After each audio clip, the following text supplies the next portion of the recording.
صلی علی رسولہ الکریم اما بعد فاعوذ باللہ من الشیطان الرجیم بسم اللہ الرحمن الرحیم قال اللہ تبارک و تعالی فی القرآن المجید والفرقان الحمید لن ینال اللہ لحومها ولا دماؤها ولکن ینالہ التقوی منکم۔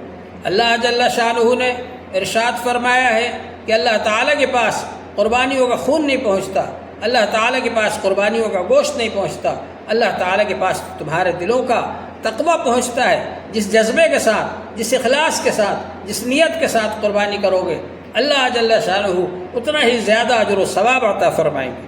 حضور پاک صلی اللہ علیہ وآلہ وسلم نے ارشاد فرمایا، قربانی کے بال کے ہر بال کے بدلے میں ایک نیکی کا ثواب ملتا ہے۔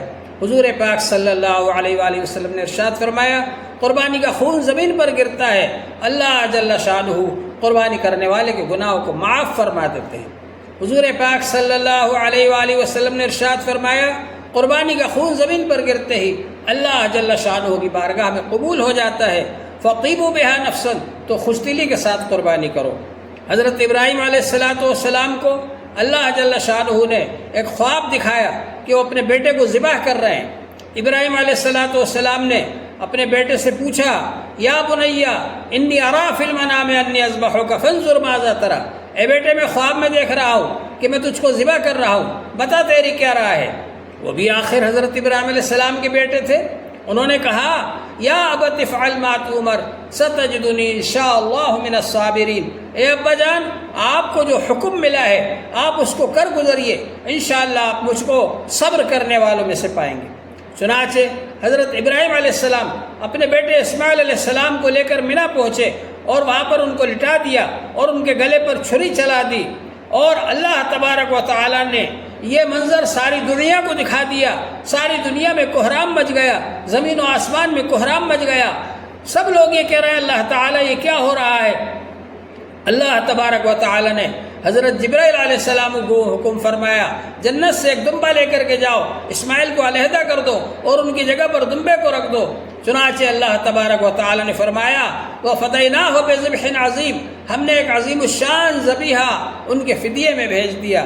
اور اب ہمیشہ کے لیے اللہ جل شانہ نے یہی طریقہ جاری فرما دیا کہ اب جانور کو ذبح کیا جائے گا اور جان کا فدیہ ہو جائے گا۔ یہ اللہ تعالیٰ کا احسان ہے ہم لوگوں پر، اور یہ اللہ نے ہمارے لیے آسانی کر دی۔ ہم جیسے کمزور ایمان والوں کے لیے اللہ تبارک و تعالیٰ نے ہی ہمارے جسم بنایا، ہمارا بدن بنایا، اللہ تعالیٰ نے اس میں روح ڈالی اور جان ڈالی۔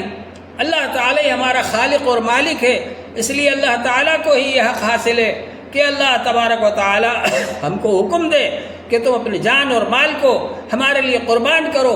اس لیے ہمیں ہر وقت تیار رہنا چاہیے کہ ہم اپنے جان و مال کو اللہ کے لیے قربان کریں۔ اللہ تبارک و تعالیٰ نے ہم کو اس کی تعلیم دی اور یہ فرمایا، ان صلاتی و نسکی و محیای و مماتی للہ رب العالمین، میری نماز، میری قربانی، میرا زندہ رہنا، میرا مرنا، یہ سب اللہ رب العالمین کے لیے ہے۔ تو اللہ تعالیٰ کے لیے ہم کو قربان رہنے کے لیے، قربان ہونے کے لیے، جان و مال کو قربان کرنے کے لیے تیار رہنا چاہیے۔